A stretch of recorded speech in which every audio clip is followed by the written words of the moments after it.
Hey everyone, कैसे हैं आप लोग। आई होप आप लोग अच्छे होंगे, बेहतर होंगे और एकदम मजे में होंगे। तो work power energy practice question and problems का आज है लेक्चर नंबर 3। इसके पहले हम 2 लेक्चर कर चुके हैं, तो जिन लोगों ने वो लेक्चर नहीं देखे हैं डिस्क्रिप्शन में मैंने उनका लिंक दे दिया है, वहां जाकर उन लिंक को फॉलो कर वो लेक्चर्स देख सकते हैं। एंड आई एम श्योर जिस तरह से आप इस लेक्चर को एंजॉय करने वाले हैं, ये लेक्चर आपके लिए बेनिफिशियल होने वाला है, ठीक उसी तरह से वो लेक्चर्स भी आपके लिए बेनिफिशियल होंगे अगर आप उन्हें देखते हैं तो। इसके अलावा हम और चैप्टर्स के भी प्रैक्टिस क्वेश्चन कर चुके हैं, जैसे कि हम फ्रिक्शन के क्वेश्चन कर चुके हैं, हम एनएलएम के क्वेश्चंस कर चुके हैं, इसके अलावा हम सर्कुलर मोशन के क्वेश्चंस भी कर चुके हैं। तो चलिए स्टार्ट करते हैं आज का लेक्चर। ये जो क्वेश्चन है इसमें बोला है figure shows a frictionless hemispherical ball of radius R, a ball of mass m is pushed down the wall from a point A. It just rises up to the edge of the ball. Calculate the speed with which the ball is pushed down along the wall. तो कहानी क्या है, एक hemispherical ball है, ये hemispherical ball है, ये दिखाई गई है, हेमिस्फेयर बन गया है ना, हेमिस्फेयर है आधा गोला। और बॉल जो है किसी हाइट h पर है, यहाँ से किसी हाइट h पर है, और ये घूमती हुई यहाँ से कहाँ पर पहुँच जाती है, b पर पहुँच जाती है। तो हमें स्पीड बतानी है कि किस स्पीड से ये गई b पर, ताकि ये जो है ball is push down along the wall. ठीक है, तो इसमें हम क्या लगा देंगे, इसमें हम लगा देंगे वर्क एनर्जी थ्योरम या कंजर्वेशन ऑफ एनर्जी। तो conservation of energy, conservation of energy, तो कंजर्वेशन ऑफ एनर्जी अगर लगाते हो तो मैकेनिकल कंजर्वेशन कर रहे हो तो काइनेटिक एनर्जी हम 2 पॉइंट ले लेते हैं, एक तो ये पॉइंट ले लेते हैं और एक पॉइंट ये ले लेते हैं। तो K E at A plus P E at A equals to क्या हो जाएगा, K E at B equals to क्या हो जाएगा, प्लस क्या हो जाएगा, पी ई एट बी। ठीक है, अब के ई एट ए जो है वो कितना हो गया, वो है m 1/2 mv², और पी ई एट ए कितना हो जाएगा, वो हो जाएगा mgh। हमने रेफरेंस इस लाइन को ले लिया, ये जो बॉटम है इसको हमने क्या ले लिया, रेफरेंस ले लिया। इसी तरह से b यहाँ पर मैक्सिमम पॉइंट पर पहुंच गई, तो यहाँ पर वेलोसिटी कितनी हो जाएगी, 0, और b पर जो पोटेंशियल एनर्जी है वो कितनी हो जाएगी, mgr, क्योंकि यहाँ से और यहाँ तक की जो डिस्टेंस है वो किसके बराबर हो जाएगी, r के इक्वल हो जाएगी। तो यहाँ से हमें पूछा क्या है, हमें वेलोसिटी पूछा है, तो इसको ट्रांसपोज कर दो तो हाफ mv² इक्वल्स टू क्या हो जाएगा, mg कॉमन आ गया, r माइनस h। तो v² इसके किसके बराबर होगा, ये m से m cancel, 2g r minus h। तो v की वैल्यू कितनी हो जाएगी, √2g r माइनस h। ठीक है, तो ये किसकी वैल्यू हो गई, v की वैल्यू हो गई। तो बहुत ही सिंपल सा एक क्वेश्चन था, ज़्यादा कुछ इसमें था नहीं, सिर्फ आपको ये समझना था कि आपको एक्चुअल में करना क्या है, यानी कि जो कंजर्वेशन लगाना है एनर्जी का वो किन किन पॉइंट्स के ऊपर लगाना है। नेक्स्ट क्वेश्चन पर चलते हैं। ये जो क्वेश्चन है इसमें हमें बोला है a ball falls under gravity from a height of 10 metre with an initial downward velocity u. It collides with the ground, loses 50% of its energy in collision, and then rise back to the same height. Find the initial velocity u. Question कुछ ऐसे है कि कोई ball है, ये ball है, और ये यहाँ से 10 मीटर हाइट है, कोई ये 10 मीटर हाइट है, इस हाइट से इसको नीचे गिरा रहे हैं। ठीक है, ये यहाँ से नीचे गिरी, यहाँ पर ये कॉलिजन हुआ, इस जमीन से टकराई और वापस उछल गई किस हाइट पर, 10 मीटर की हाइट पर ये वापस उछल जाती। तो हमें बताना है कि इसकी इनिशियल स्पीड क्या थी। ठीक तो ये पॉइंट मैं मान लेता हूँ ए। तो सबसे पहले तो एनर्जी एट ए निकाल लेते हैं। तो एनर्जी एट ए पर जो एनर्जी होगी वो कौन कौन सी एनर्जी होगी, पोटेंशियल एनर्जी, और कौन सी एनर्जी होगी, काइनेटिक एनर्जी। काइनेटिक एनर्जी क्यों होगी, क्योंकि इसको इनिशियली कुछ वेलोसिटी दे रखी है u। तो इसको हम क्या लिख सकते हैं, इसको लिख सकते हैं mu²। मान लो जो बॉल है उसके जो मास है वो u है, m है, तो कितना हो जाएगा, वेलोसिटी काइनेटिक एनर्जी कितनी हो जाएगी, हाफ mu²। पोटेंशियल एनर्जी जो हो गई वो कितनी हो गई, mgh हो गई। ठीक है, अब ये एनर्जी के साथ ये जाती है और ज़मीन पर टकराती है यहाँ पर, तो यहाँ पर ये टकराएगी, तो ये कह रहा है कि ये अपनी 50% जो एनर्जी है वो लूज़ कर देती है। ठीक है, कॉलिजन में, और फिर rise back to the same height, और फिर सेम हाइट पर क्या पहुंच जाती है, वापस पहुंच जाती है। तो सबसे पहले जो इसकी 50% एनर्जी है अगर वो लूज हो जाती है या ये लॉस कर देती है उसका, तो बचेगी कितनी 50%। तो हम यहाँ क्या लिख देंगे, since 50% of energy is loses in collision, तो रिमेनिंग एनर्जी जो है, देन रिमेनिंग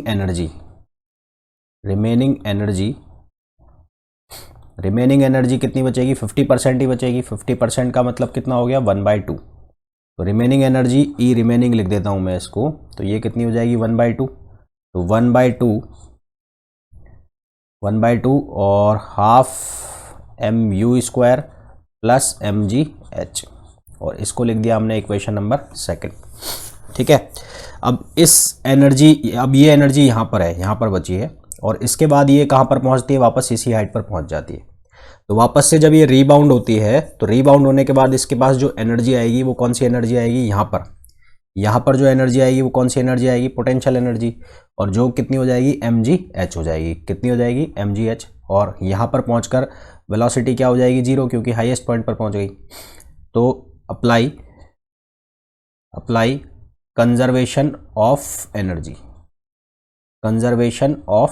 तो एनर्जी का जब कंजर्वेशन करोगे, यहाँ की एनर्जी और यहाँ की एनर्जी बराबर करोगे, तो यहाँ की एनर्जी कितनी हो गई, ये हो गई 1/2 इंटू 1/2 mu² प्लस mgh, और इस पॉइंट पर जो एनर्जी हो गई वो कितनी हो गई, mgh। तो कितना लिख दूँ मैं, half mu² plus mgh equals to कितना हो जाएगा, mgh। अब मैं h ही क्यों लिख रहा हूँ, क्योंकि क्वेश्चन में हमें गिवन है कि सेम हाइट पर कहाँ जाती है, वापस जाती है। इसको आप सिंप्लीफाई करते हो तो 2 क्रॉस मल्टीप्लाई हो जाएगा, तो ये बनेगा half mu² equals plus mgh, और ये हो जाएगा 2 mgh।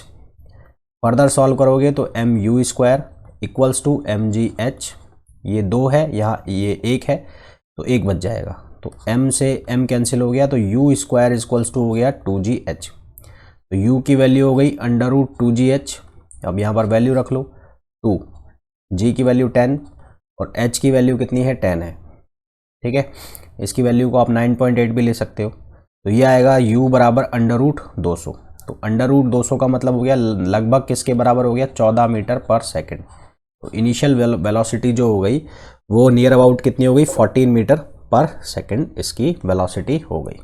ठीक है, तो होपफुली ये जो क्वेश्चन है आप लोगों को समझ में आया होगा।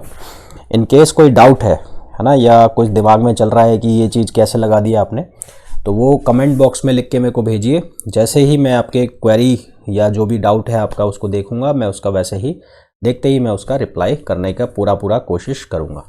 नेक्स्ट क्वेश्चन पर चल, ये जो क्वेश्चन है इसमें हमें बोला है 3 kg block as shown in figure has a speed of 2 metre per second at 6a and 6 meter per second at b if the distance from a to b along the curve is 12 metre. ठीक है ना, curve के along a से b तक की जो distance है वो कितनी है, 12 मीटर है। How large a frictional force act on it, तो फ्रिक्शनल फोर्स जो इस पर एक्ट करेगा वो कितनी डिस्टेंस तक करेगा, assuming the same friction how far from b will it stop. सबसे पहले तो फ्रिक्शनल फोर्स की वैल्यू हम निकाल लेंगे, और उसके बाद कितनी देर बाद, मतलब कि सेम फ्रिक्शन अगर b के बाद भी लग रहा है तो वो कितनी डिस्टेंस के बाद जाकर रुकेगा। ठीक, तो ये डायग्राम हमें दिया है। तो सबसे पहले तो a और b के लिए हम सॉल्व कर लें। a और b के लिए ये क्या हो गया, ये हो गया a, एक मिनट कहाँ गया पेन, एक मिनट पेन नहीं आ रहा मेरा, हाँ ये हो गया a के लिए, और ये हो गया किसके लिए, b के लिए यहाँ पर। तो इसके लिए अगर हम सॉल्व करें तो हम यहाँ पर लगा लेते हैं वर्क एनर्जी थ्योरम। तो apply work energy theorem between A and B, A और बी के बीच में हमने वर्क एनर्जी थ्योरम लगा ली। अब वर्क एनर्जी थ्योरम क्या होती है, वर्क एनर्जी थ्योरम होती है नेट वर्क जो है उसकी वैल्यू किसके बराबर है, चेंज इन काइनेटिक एनर्जी। तो W net equals to change in kinetic energy, तो डेल्टा के ई। ठीक है, अब डब्ल्यू नेट जो होगा वो किस किस की वजह से होगा, एक तो होगा फ्रिक्शनल वर्क, तो वर्क ड्यू टू फ्रिक्शन होगा एक कौन सा वर्क होगा, work due to gravity force, और यहाँ हो गई आपकी काइनेटिक एनर्जी में चेंज। तो फ्रिक्शन वर्क जो है उसको लिखोगे आप माइनस एफ एस से, है ना। फ्रिक्शन जो वर्क है उसको हम किससे लिखेंगे, माइनस एफ एस से। और work done due to gravity वो कितना हो जाएगा, वर्क डन जो ड्यू टू ग्रेविटी है उसको हम लिखेंगे, तो ये जो ब्लॉक है वो यहाँ से चल के और यहाँ तक आ रहा है, इस हाइट तक। तो ये हाइट यहाँ से यहाँ तक की दी हुई है 4 मीटर, यहाँ से, है ना, ये 4 मीटर, और यहाँ तक ये हाइट कितनी है, 1 मीटर है। ये हाइट कितनी है, 1 मीटर। तो ये जो रिमेनिंग हाइट है ये कितनी बच गई, 3 मीटर की। तो 3 मीटर हो गया, तो प्लस mgh कितना होगा, प्लस mgh। तो जो ब्लॉक है वो कितने का है, 3 किलोग्राम का है। तो ये हो जाएगा 3, g को ले लेते हैं 10, और जो h है, जो हाइट डिफरेंस है वो कितना हो गया, 3 metre, equals to kinetic energy. तो चेंज इन काइनेटिक एनर्जी कितना, half m V B square minus half m V A square, ये हो जाएगा। अब यहाँ से minus F S, minus F dot S plus ये कितना हो जाएगा, 3,3,9,990, ये हो गया 90, इक्वल्स टू हाफ m कॉम बाहर आ गया 3, वी बी की वैल्यू में दे रखी है 6, तो 6 का स्क्वायर हो गया 36, और ये दे रखा है 2, तो 2 का स्क्वायर हो गया कितना, 4। तो इसको सॉल्व करा तो ये बचा minus F S plus 90 equals to 36 minus 4 कितना बचा, 32, तो 3 इंटू 32 अपॉन 2, तो ये कट गया 16 टाइम्स, तो ये बन गया 48। तो minus F dot S plus 90 equals to ये कितना हो गया, 48। तो 48 ये हो गया, तो एफ एस की वैल्यू कितनी हो गई, 90 माइनस 48। तो 90 माइनस 48 का मतलब कितना हो गया, 2 और 40, 42 हो गया, ये हो गया 42। तो यहाँ से f की वैल्यू कितनी हो जाएगी, 42 अपॉन हमें जो कर्व पर s की वैल्यू दी है वो दी है 12, तो ये हो जाएगा 3, और 6 बच जाएगा, 0 आ जाएगा, 3.5 न्यूटन 3.5 न्यूटन किसकी वैल्यू हो जाएगी, फ्रिक्शनल फोर्स की वैल्यू हो जाएगी। उसके बाद हमें बोला है कि सेम फ्रिक्शन यदि B के बाद भी लग रहा है तो ये कितनी दूर जाकर रुकेगा, है ना, ये पूछा है हमें। तो इसको हम कैसे करेंगे, एज पर द क्वेश्चन, एक मिनट रुकना, हाँ, as per the question same friction is applying after B के बाद भी लग रहा है, तो सेम फ्रिक्शन बी के बाद भी लग रहा है, तो ये कितनी दूरी पर के बाद जाके रुकेगा, ये हमसे पूछा है। तो कितनी दूरी के बाद जाके रुकेगा, तो यहाँ पर हम क्या लगा लेंगे, फ्रिक्शनल फोर्स की वजह से जो वर्क डन है उसकी वैल्यू निकाल लेंगे। तो फ्रिक्शन फोर्स की वजह से जो वर्क डन आएगा यहाँ पर इसके बाद, तो ये कितना हो जाएगा, F इंटू एस डिस्टेंस हो जाएगी, और उसके बाद ये कितना दूर जाके रुकेगा, यानी कि mgh लगा देते हैं यहाँ पर, तो ये कितना बनेगा, तो टोटल एनर्जी एट बी, तो बी पर जो टोटल एनर्जी होगी वो क्या होगी, mgh plus half mvb square. तो mgh ये कितना हो गया, 3 इंटू 10, और h हो जाएगा 1 मीटर प्लस हाफ ये 3, और vb कितना है b पर, वो है 6, तो 6 इंटू 6 36, तो ये हो गया कितना, ये हो गया 18, और ये हो गया 30 प्लस 54, तो ये हो गया 84। अब ये जो टोटल एनर्जी है ये किसके बराबर होगी, work done due to friction. तो वर्क डन ड्यू टू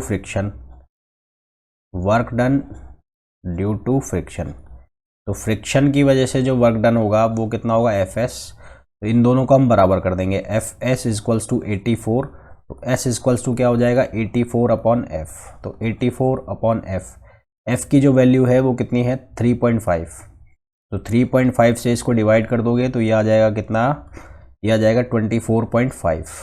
तो 24.5 मीटर पर जाकर ये जो बॉडी है, ये जो ब्लॉक है वो क्या होगा, रुक जाएगा। ठीक है, तो ये क्वेश्चन एक अच्छा क्वेश्चन था, तो मेरे कराने के बाद इस क्वेश्चन को वापस से एक बार करना, वापस से एक बार बिना देखे करके देखना कि कौन कौन से कॉन्सेप्ट लग रहे हैं, कहाँ कहाँ पर हमें एनर्जी को कंजर्व करना है, किस तरह से करना है। ठीक, चलो साहब नेक्स्ट क्वेश्चन पर चलते हैं। इस क्वेश्चन में हमें बोला है two blocks A and B are connected to each other as shown in figure. The string and spring is massless and pulley frictionless. ठीक है, ये कहानी है। Block B slides over the horizontal top surface of stationary block C.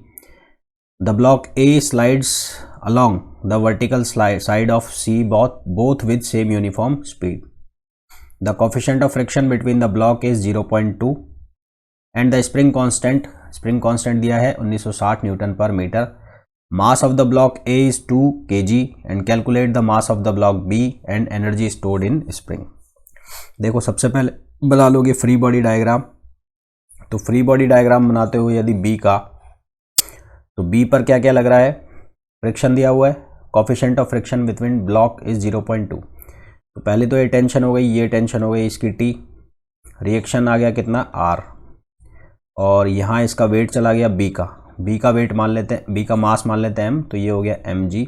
मैं लिख देता हूँ यहाँ पर let mass of block B का मास कितना हो गया, M हो गया, तो ये mg हो गया। और यहाँ पर फ्रिक्शन है तो ये फ्रिक्शन कितना हो जाएगा, म्यू R। ठीक है, इसके लिए तो हो गई ये इक्वेशन। अब ब्लॉक A के लिए फ्री बॉडी डायग्राम बनाओगे तो क्या बनेगा, ये चला जाएगा 2 है तो 2g, और ये टेंशन आ गई इसकी ऊपर की तरफ। ठीक है, और दोनों सेम डायरेक्शन में चल रहे हैं तो इसका एक्सेलरेशन इधर होगा और इसका एक्सेलरेशन भी इधर होगा। अब सबसे पहले तो यहाँ से मेरे को दिख रहा है, यहाँ से क्या दिख रहा है कि t इक्वल्स टू क्या है, 2g है, और g की वैल्यू अगर 10 ले लेता हूँ तो t की वैल्यू कितनी हो गई, 20 न्यूटन हो गई।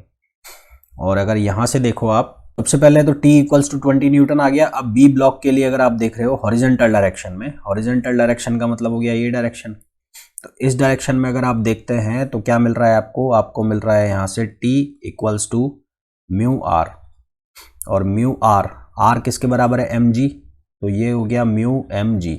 ये m की वैल्यू हमें निकालनी है, t की वैल्यू आ गई है हमारे पास ऑलरेडी 20, तो म्यू हमें गिवन है, म्यू कितना गिवन है, 0.2, ये 0.2 है।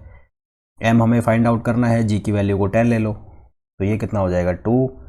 तो यहाँ से इसको सॉल्व करोगे तो ये 0 से 0 ख़त्म, और ये 10 आ गया, तो यहाँ से m की वैल्यू कितनी आ गई, 10 kg आ गई। तो मास आ गया हमारे पास कितना, 10 kg आ गया, जो कि ब्लॉक B का मास है जो हमसे पूछा है। फिर पूछा है एनर्जी स्टोर्ड इन स्प्रिंग, तो स्प्रिंग की जो एनर्जी है वो किसके बराबर होती है, हाफ kx² के बराबर होती है। तो हमें किसकी वैल्यू चाहिएगी, x की वैल्यू चाहिएगी। तो x की वैल्यू कैसे निकालेंगे, टेंशन। अब ये जो टेंशन लग रही है वो स्प्रिंग फोर्स के बराबर होगी, तो टेंशन बराबर क्या हो जाएगा, स्प्रिंग फोर्स, बराबर क्या हो जाएगा, स्प्रिंग फोर्स। तो T बराबर क्या हो जाएगा, kx, तो हमें x की वैल्यू मिल जाएगी, x की वैल्यू कितनी होगी, T/k। तो T की वैल्यू हम निकाल चुके हैं ऑलरेडी, कितनी है 20 न्यूटन, और x की वैल्यू जो है वो कितनी है 1960। ठीक है, तो ये x की वैल्यू आ गई। तो स्प्रिंग एनर्जी जो है वो कितनी हो गई, हाफ kx², तो हाफ k की वैल्यू कितनी है 1960 x², यानी कि 20/1960²। इसको जब आप सिंप्लीफाई करोगे तो आपको जो आंसर मिलेगा वो मिलेगा 0.098 जूल। ठीक है, कितना आंसर मिलेगा, 0.098 जूल, 0.098 जूल। और स्प्रिंग में जो एक्सटेंशन आएगा इसकी वैल्यू आ जाएगी 0.01 मीटर। ठीक, नेक्स्ट क्वेश्चन पर चलते हैं।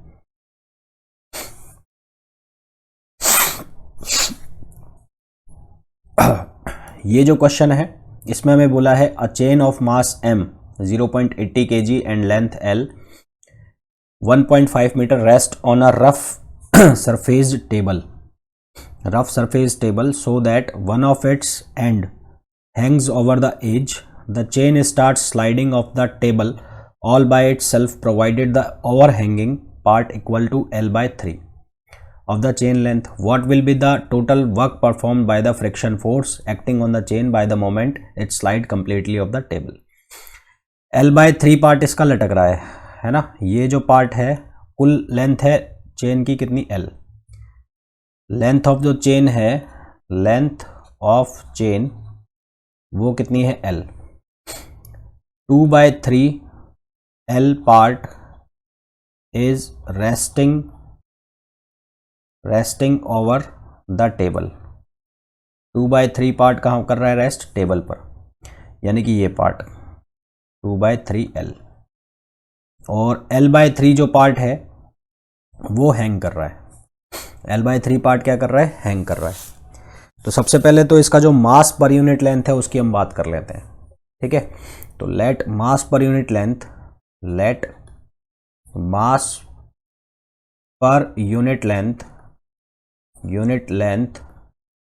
Of chain. उस मास पर यूनिट लेंथ को मैं नाम दे देता हूँ, कोई लैम्बडा नाम दे दिया मैंने, उसको लिख दिया m/l। वैल्यूज हम रख देंगे, ये चिंता मत करना कि मैं वैल्यू क्यों नहीं रख रहा हूँ। तो ये कितना हो गया, लैम्बडा इक्वल्स टू m/l, ठीक है। तो ये हो गई मास पर यूनिट लेंथ हो गई है। अब सबसे पहली चीज़ तो क्या है, ये जो 2/3 पार्ट रेस्ट कर रहा है यहाँ पर, है ना, ये जो 2/3 पार्ट रेस्ट कर रहा है यहाँ पर 2/3, अब ये फ्रिक्शन लग रहा है इसमें और दूसरी साइड से इसको हैंगिंग जो वेट है वो लगातार खींच रहा है, तो ये लगातार क्या कर रही है, स्लाइड कर रही है। तो सबसे पहली चीज़ तो जो ये टेबल है इस पर नॉर्मल रिएक्शन लगाएगी ऊपर की तरफ, इसको लिख दिया मैंने n से। अब इसका जो वेट जाएगा वो किधर जाएगा, नीचे की तरफ जाएगा, ठीक है। इसका जो वेट जाएगा वो किधर की तरफ जाएगा, नीचे की तरफ जाएगा। तो हमने क्या किया है, इसको सॉल्व करने के लिए हमने कोई एलिमेंट मान लिया, इसमें हमने x डिस्टेंस मान ली, ठीक है। कितनी डिस्टेंस मान ली, x डिस्टेंस मान ली यहाँ पर ऐसे, और यहाँ कोई dx डिस्टेंस ले ली मैंने। तो ये x डिस्टेंस के लिए सबसे पहले मैं इसका मास निकाल लेता हूँ। तो mass of the chain for किस डिस्टेंस के लिए, x डिस्टेंस के लिए, या मैं एक काम करता हूँ dx डिस्टेंस के लिए इसका मास निकाल लेता हूँ, ठीक है। फॉर dx डिस्टेंस, तो dx डिस्टेंस के लिए इसका मास कितना हो जाएगा, पर यूनिट लेंथ के लिए है लैम्बडा, तो dx के लिए कितना हो जाएगा, dx के लिए हो जाएगा dx इंटू लैम्बडा, या लैम्बडा इंटू dx। लैम्बडा की वैल्यू कितनी है, m/l, और ये हो जाएगा dx। तो m/l dx क्या हो जाएगा, इसका मास हो जाएगा, जो कि किधर लगेगा, नीचे की तरफ, तो जो कि किधर लगेगा, नीचे की तरफ, और ये कितना रहेगा, लैम्बडा dx इंटू जी। अब जो फ्रिक्शन फोर्स लगेगा यहाँ पर वो किधर की तरफ लगेगा, पीछे की तरफ। तो फ्रिक्शन फोर्स लगाओगे आप, जब चेन आगे की तरफ स्लाइड करेगी तो फ्रिक्शन फोर्स लगेगा पीछे की तरफ, तो फ्रिक्शन फोर्स आ रहा होगा कहीं यहाँ पर, और ये किसके बराबर होगा, μn के बराबर। अब जो ये हैंगिंग पार्ट है, ये हैंगिंग पार्ट की लेंथ कितनी है, L/3 है, कितनी है, L/3 है। तो इस L/3 पार्ट का जो वेट होगा, वो बराबर होगा चेन में टेंशन के, और चेन की जो टेंशन है वो किसके बराबर होगी, जो फ्रिक्शन फोर्स लग रहा है उसके बराबर होगी। तो अब हमें क्या करना पड़ेगा, जो L/3 पार्ट है उसका हमें क्या निकालना पड़ेगा, मास निकालना पड़ेगा, ठीक है। तो अब हम क्या निकाल लेंगे, mass of the overhanging part, mass of the overhanging part. तो कैसे निकालेंगे, हमारे पास यूनिट मास है कितना, लैम्बडा, और हमें कितने का चाहिए, L/3 का। तो ये कितना हो जाएगा, m/l इंटू L/3, तो ये कितना हो जाएगा, m/3 हो जाएगा। तो वेट कितना आ जाएगा, इसका वेट आ जाएगा कितना, m/3g। अब मैं कह रहा हूँ कि ये जो वेट है ये बराबर होगा टेंशन के, किसकी टेंशन, चेन की टेंशन, और चेन की जो टेंशन है वो किसके बराबर हो जाएगी, फ्रिक्शन फोर्स के। तो वेट ऑफ ओवरहैंगिंग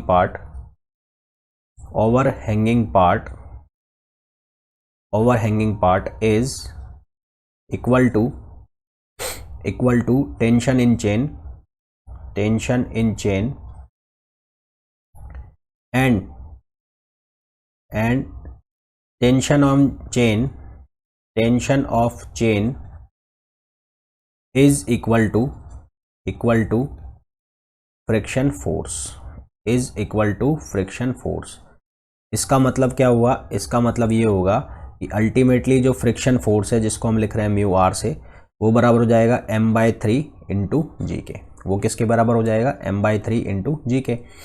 म्यू ये हमें निकालना है। r जो है, r की वैल्यू कितनी हो गई है, r की वैल्यू हो गई है जो म्यू आर है ये वाला एन, सॉरी इसको मैं यहाँ एन लिख देता हूँ नहीं तो कन्फ्यूज़न हो जाएगा। म्यू एन, एन की जो वैल्यू है वो किसके बराबर हो गई है, लैम्बडा डी एक्स जी, है ना।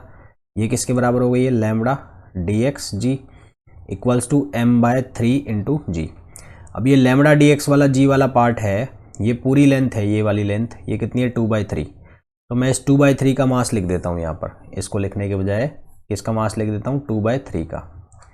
तो 2/3 वाला जो पार्ट है यानी कि एक्स डिस्टेंस है वो कितनी हो गई 2/3, तो इसको लिख देता हूँ mu into 2/3 into M G, है ना। और ये कितना हो गया m/3 इंटू जी, तो ये 3 से 3 कैंसिल हो गया, m से m कैंसिल हो गया, g से g। तो यहाँ से म्यू की वैल्यू मेरे को कितनी मिल गई 1/2, म्यू कितना मिल गया 0.5 मिल गया, ठीक है। यहाँ से म्यू की वैल्यू कितनी मिल गई 0.5। अब हमें वर्क डन निकालना है ड्यू टू फ्रिक्शन, तो work done due to friction, work done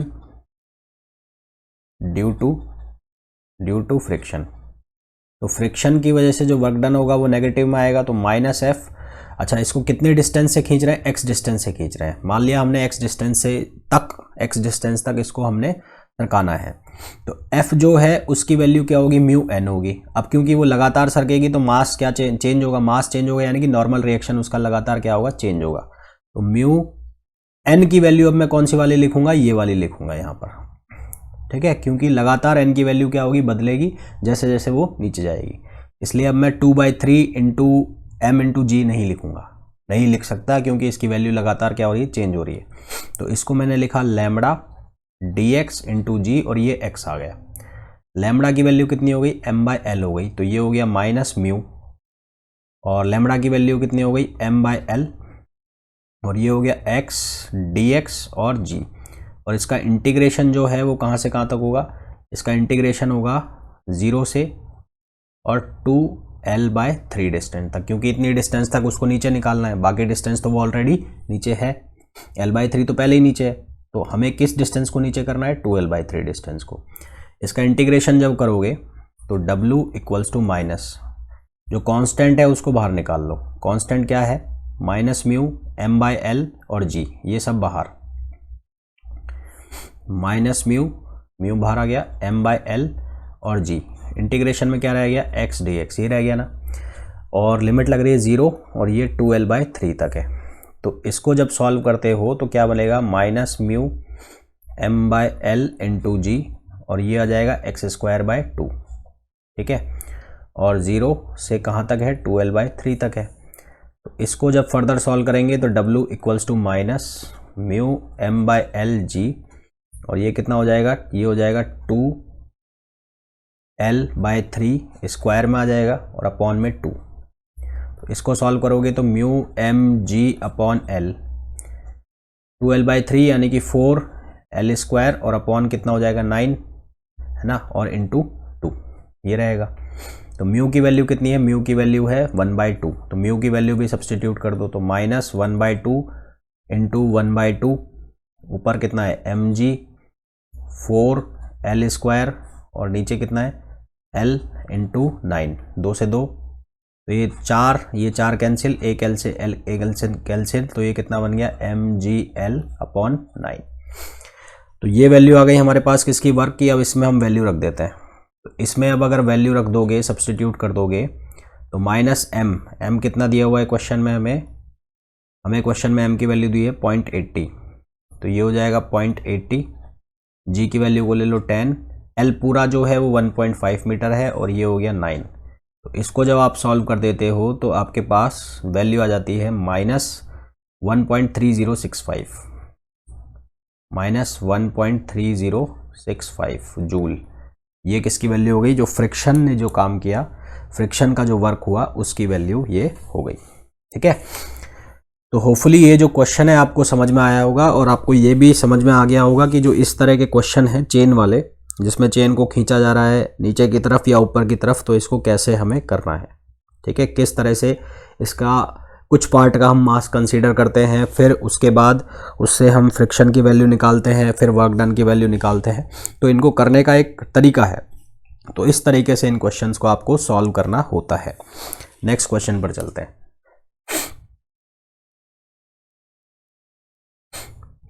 ये जो क्वेश्चन है इसमें बोला है 0.50 kg block slides from point A as shown in figure on horizontal track with initial speed of 3 metre per second towards a weightless horizontal spring of length L 1 metre. Force constant दे रखा है उसका 2 Newton पर metre. A B track की जो length है वो है 2 मीटर, बी डी की है 2.14 मीटर। स्टैटिक फ्रिक्शन दिया हुआ है 0.22, काइनेटिक फ्रिक्शन दिया हुआ है 0.2। हमें पूछा है कि टोटल डिस्टेंस रेस्ट में आने से पहले कितनी कवर करेगा ब्लॉक। ठीक है साहब, देखो सबसे पहले तो ब्लॉक के पास कोई वेलोसिटी है तो उससे हम क्या निकाल लेंगे, उसकी काइनेटिक एनर्जी। सबसे पहले तो हम क्या निकाल लेंगे, काइनेटिक एनर्जी ऑफ ब्लॉक। तो काइनेटिक एनर्जी ऑफ ब्लॉक वो किसके बराबर हो जाएगा, हाफ mv² के। तो हाफ m की वैल्यू कितनी है, 0.5 है, और v² कितना हो गया, 3 3 9, ये हो जाएगा 2.25 जूल। इसके बाद बी डी जो ट्रैक है उस पर हम किसकी वैल्यू निकाल लेंगे, work done due to friction. तो work done due to friction, तो ये जो वैल्यू है ये किसके बराबर होगी, F इंटू एस, और F किसके बराबर होगा, म्यू एन इंटू एस। तो म्यू की जो वैल्यू है वो काइनेटिक फ्रिक्शन के लिए कितनी होगी, म्यू कौन सा लेंगे, काइनेटिक वाला, क्योंकि चीज़ चल रही है तो माइनस क्यों काइनेटिक फ्रिक्शन लिया जाएगा। तो ये 0.2, एन हो जाएगा mg, m कितना है 0.5 और g हो गया 10, और s हो गया यहाँ पर कितना है 2.14। तो ये जो वैल्यू है हमारे पास आ जाएगी कितनी, 2.14 जूल। तो यहाँ पर हमें दिख रहा है जो काइनेटिक एनर्जी है वो ज़्यादा है किससे, work done due to friction से। तो इसका मतलब क्या है कि ये जो ब्लॉक है रुकेगा नहीं, बीडी ट्रैक पर फ्रिक्शन की वजह से ब्लॉक रुकेगा नहीं तो ये आगे चलता रहेगा और स्प्रिंग को कंप्रेस कर देगा, स्प्रिंग को किसी अमाउंट से कंप्रेस कर देगा, उसके बाद किसी मोमेंट के लिए रुकेगा, स्प्रिंग वापस से इसको स्प्रिंग फोर्स लगेगा जो इसको वापस से धकेलने की कोशिश करेगा, और फिर ये वापस से आगे जा सकती है, ऐसी पॉसिबिलिटी है। तो सबसे पहले तो क्योंकि काइनेटिक एनर्जी ज़्यादा हो गई फ्रिक्शन फोर्स से तो ये आगे नहीं जाएगा। हम मान लेते हैं कि ये x से कंप्रेस करेगा अब इसको, है ना, तो x से कंप्रेस करेगा, तो अब हम इसमें लगा देंगे कंजर्वेशन ऑफ एनर्जी। तो वर्क एनर्जी थ्योरम लगा देते हैं, तो वर्क एनर्जी थ्योरम, तो वर्क एनर्जी थ्योरम इसमें अप्लाई करोगे तो वर्क एनर्जी थ्योरम क्या है, W इक्वल्स टू डेल्टा के। अब यहाँ पर जो W है वो कौन कौन सा है, एक तो फ्रिक्शनल वर्क है और एक कौन सा होगा जो स्प्रिंग पे वर्क हो रहा है, ठीक है, स्प्रिंग वर्क। और डेल्टा के का मतलब हो गया 1/2 mv final square minus 1/2 mv आई स्क्वायर। तो फ्रिक्शनल वर्क जो हो जाएगा वो कितना हो जाएगा, -f, और अब ये जो डिस्टेंस है वो कितनी हो जाएगी, वो हो जाएगी 2.14 प्लस x, क्योंकि जो फ्रिक्शन है वो बीडी ट्रैक में थोड़ी है, उसके आगे हर जगह क्या है, फ्रिक्शन है। और जो स्प्रिंग कंप्रेस होगी तो उसमें काम कितना होगा, -12 kx²। जब स्प्रिंग कंप्रेस हो जाएगी तो मोमेंट के लिए वेलोसिटी क्या हो जाएगी, 0, तो फाइनल वेलोसिटी 0, तो ½ mv² तो सब माइनस माइनस खत्म हो जाएंगे। f की जो वैल्यू है वो किसके बराबर होगी, म्यू n। तो ये म्यू जो है वो कितना होगा, काइनेटिक फ्रिक्शन के केस में 0.2 है, mg जो है 0.5 इंटू 1, ये कितना है 2.14 प्लस x प्लस 1/2, k की वैल्यू 2 दी हुई है, x² हमें निकालना है, इक्वल्स टू ये वैल्यू हमें पता है कितनी है 2.25। तो यहाँ से जब ये सॉल्व हो रहा है तो ये बनेगा क्या, ये 1 बन जाएगा और ये 2 से 2 कैंसिल आउट हो जाएगा, 1 हो जाएगा, तो ये होगा 2.14 प्लस x² इक्वल्स टू 2.25, है ना। और ये फर्दर सॉल्व होगा तो x² plus x equals to ये हो जाएगा 0.11। तो ये जो इक्वेशन बनी, इस इक्वेशन को जब हम सॉल्व करेंगे फर्दर, इसको सॉल्व करने के लिए हमें लगाना पड़ेगा धराचार्य फॉर्मूला, ठीक है। तो इक्वेशन जो हमारे पास बन जाएगी वो बन जाएगी x² plus x minus 0.11 equals to 0। Dharacharya formula लगाओगे तो ये जो इक्वेशन का रिजल्ट आएगा वो x की वैल्यू आएगी एक तो प्लस में और एक माइनस में। मैं निकाल लेता हूँ एक बार कितनी आएगी, -1 प्लस -1 का स्क्वायर माइनस माइनस प्लस हो जाएगा 4 इंटू 0.11/2, तो ये बनेगा -1 प्लस -44 और ये होगा 5 नहीं 1.44 अपॉन 2 और 1.44 नीचे आ गया 100 और 12, तो ये बनेगा -1 प्लस माइनस ये हो जाएगा 1.2 है ना, 1.2 अपॉन 2। तो एक बार तो माइनस साइन लोगे और एक बार लोगे प्लस, तो प्लस साइन लोगे तो क्या बनेगा -1 प्लस 1/2/2, तो यहाँ से आ गया 0.2 अपॉन 2, तो ये आ गया 0.1 मीटर, एक तो ये आ जाएगा। और दूसरी वैल्यू आएगी माइनस में कितनी आएगी -1/2 अपॉन 2, तो ये हो जाएगा -1.1। तो इसको माइनस वाले को तो हम छोड़ देंगे क्योंकि माइनस में डिस्टेंस आएगी नहीं।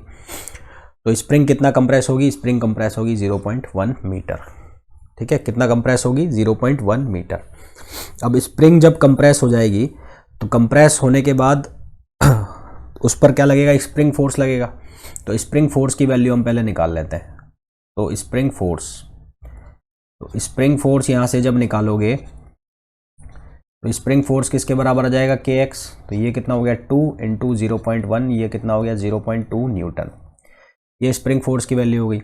और मैक्सिमम फ्रिक्शन की वैल्यू निकाल लेते हैं, friction force maximum.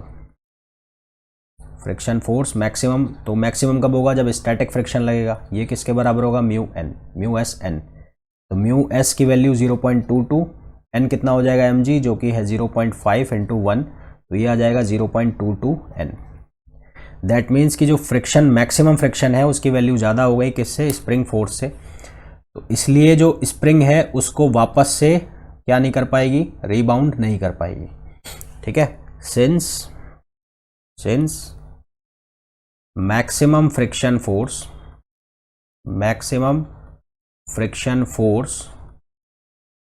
is more than spring force, hence block will not move further। इसलिए जो ब्लॉक है वो ज़्यादा दूर वहीं पर रुक जाएगा, उससे आगे नहीं जाएगा। तो टोटल